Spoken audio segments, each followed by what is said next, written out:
We begin, of course, with the latest on the Omicron coronavirus variant this morning. Public health officials are pushing for more people to get vaccinated and for those who are already vaccinated to get their boosters. The CDC is going so far as to strengthen its guidance on booster shots, telling all Americans to get another dose if they're 6 months out from their second dose or if it's been 2 months since their Johnson & Johnson shot.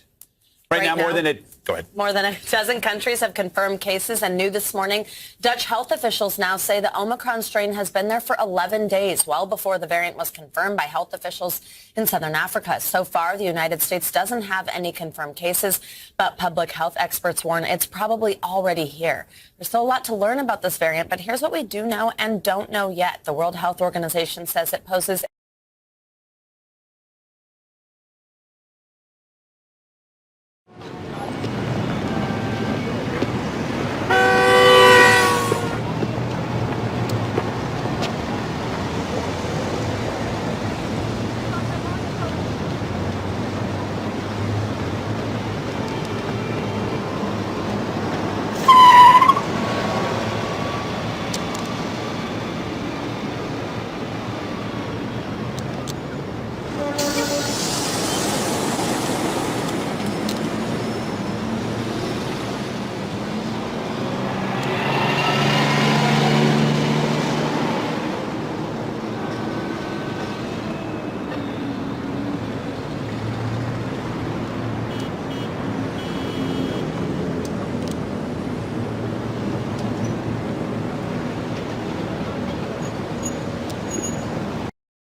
Countries have imposed new travel bans now, which restrict travel from southern Africa to other countries, including the U.S., Singapore, Poland, and a number of others. One of the South African scientists who actually helped identify the Omicron variant took to Twitter to slam the travel ban, saying the world should provide support to South Africa and not discriminate or isolate it. South Africa's health minister also echoed that statement, saying that there's no basis for the restrictions right now. ABC News State Department reporter Connor Finnegan joins me now for more on this. So, Connor, what do you make of all this? And do you think South Africa is being unfairly criticized after being forthcoming, actually, with all this information? Hey, Kier, yeah, not just criticized, but penalized, really. Travel from South Africa being restricted will have implications for its economy, for its reputation, and it did the right thing here, as you said. Its researchers came forward. They very quickly identified this. A few moments later. That it has a large number of mutations. So most of what we know is really based on the genetic sequencing, where we look at all of the genes in this particular variant.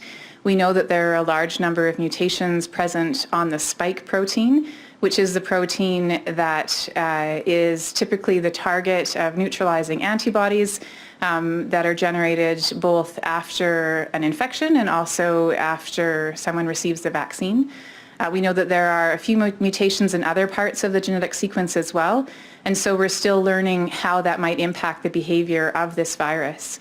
In places where it has been identified in the highest numbers, and really those are the only places where we would have indication about the behavior of this particular virus. So far, the cases have been mostly mild, although they've also been identified mostly in younger people, so it's difficult to determine whether or not there's any difference in outcomes with this variant. There seems to potentially be a bit of a higher risk of reinfection when someone's previously been infected.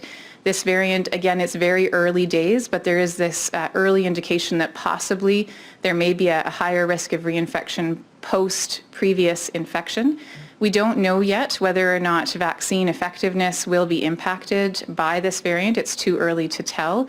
We do know that for all of our previous variants, even when there's been some impact in protection against infection from vaccine, there's consistently been very strong protection against severe outcomes with every new variant we've previously had. So again, having a full vaccine series is still the best choice, even when it comes to this new variant, as we continue to learn more about it.